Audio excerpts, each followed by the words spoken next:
nonākuši pie laivas, kas ir Pegasus 500 BR Pirmizrāde. pirmizrāde. Kaut kas jauns mūsu tirgū. Kas tieši ir jauns viņā? Kas ir foršāks nekā iepriekšējā? Iepriekš bija 450, kas arī ir laba. Šī laiva pirmkārt ir 5 metri, viņa ir ļoti gara un ļoti plata. 2,32 centimetri. Tad pa viņu jau ir viegli pārvietoties un viegli strādāt. Kas viņai ir ļoti labs, tas ir, kas nav citiem bijis. Tad mēs tur vērsimies.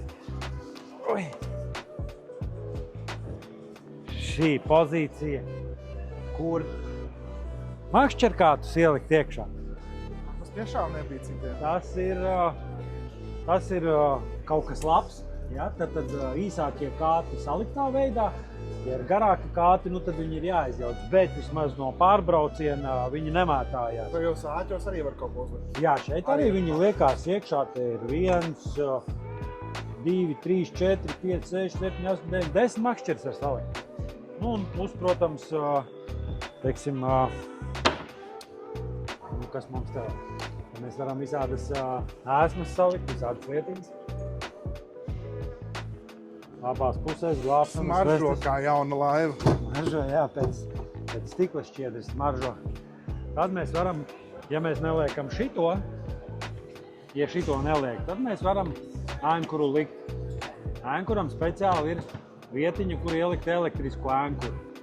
Tas ir, ja mēs neesam makšķernieki, bet mums vienkārši patīk padreifēt. Šitai te var ielikt ēnkura mehānismu. Viņš automātiski šeit viss satīsies, izcīsies. Cena tieši šim modelim ir... Nepilni 30 000, jā. Sākot no, un šis ar visu dzinēju nepilni 30 000, jā? Jā. Un ar šo brīnišķīgo GPS ēnkuru arī, ja?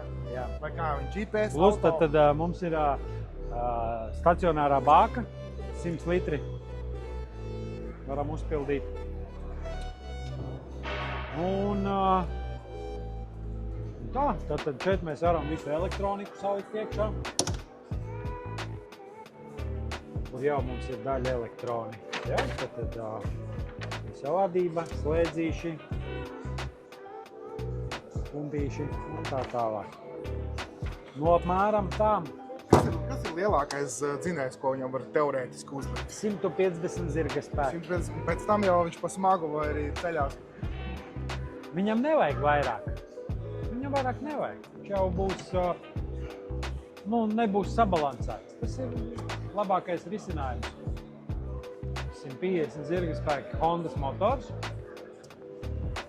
VTEC, kas ir ļoti labs un pateicīgs.